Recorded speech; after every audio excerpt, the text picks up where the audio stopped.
ଆପଣ କେବଳ ସ୍ୱର ଉତ୍ତୋଳ କରନ୍ତି ରାଜ୍ୟ ସରକାର ପାଖରେ। ରାଜ୍ୟ ସରକାର ଯାହା ଶୁଣୁଛନ୍ତି, କେନ୍ଦ୍ର ପାଖରେ କୌଣସି ଦାବି ନାହିଁ। କେନ୍ଦ୍ର ସରକାରରେ ପହଞ୍ଚିବାକୁ କେବେ ଇଚ୍ଛା କରିନାହାନ୍ତି ଯୋଉ ଅଙ୍ଗନବାଡି ସମୟ? ଏକ୍ଜାକ୍ଟ ଆପଣ ସୁନ୍ଦର ପ୍ରଶ୍ନଟେ ପଚାରିଲେ, ଧନ୍ୟବାଦ ଦେବି ଆପଣଙ୍କୁ। एक्चुअली ओडिशा रे नुहे आमे भारत वर्ष रे समस्ते जानिछु 1975 मसीहा रे ये जो समन्वित शिशु विकास योजना प्रकल्प आरंभ करा गला।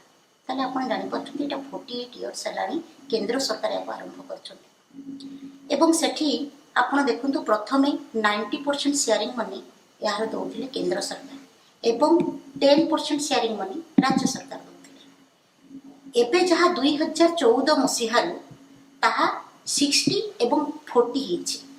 केंद्र सरकार 60% दउथला बेले राज्य सरकार यार 40% दउछंती। एभली परिस्थिति रे आपण देखंतु आमे ओडिसा रे केवल आमे राज्य सरकार को टार्गेट करूछु। केबे भी ता अर्थ नुई मु कहिबा को चाहे नहीं जे राज्य सरकार को आमे डिमांड करिबुनी, बट केंद्र सरकार को पाखरे मध्य डिमांड करिवार आवश्यकता रहिछि। जेहेतु 48 वर्ष धरी गोटे योजना चालुची ताले या निश्चित भाव एक सफल योजना।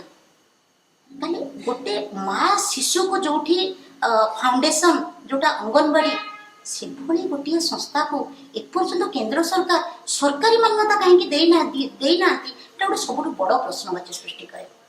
द्वितीय आसूची जे जदि 48 वर्ष है सरकारी मान्यता दे पारि नाहंती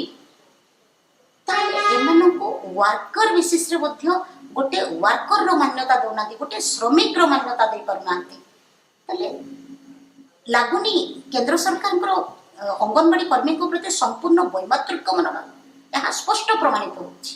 द्वितीय गोटे कथा कहूछि, आपण देखंतु रिसेंटली आपण पार्लियामेंट रे देखुथिबे जी हमर मंत्री शिशु कल्याण रो स्मृति ईरानी मैडम से संपूर्ण भाव में प्रत्याख्यान कले अंगनवाड़ी कर्मी को कदापि कर्मी मान्यता प्रदान करी होबनी।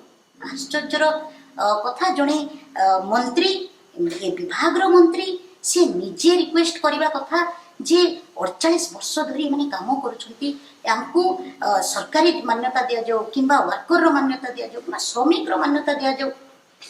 आश्चर्य। तेणु केंद्र सरकार कौटी ना कौटी संपूर्ण भाव राज्य सरकार ऊपर को बोधुए दायित्व न्यस्त करने को आगामी दिन में चिंता कर सन्देह हो।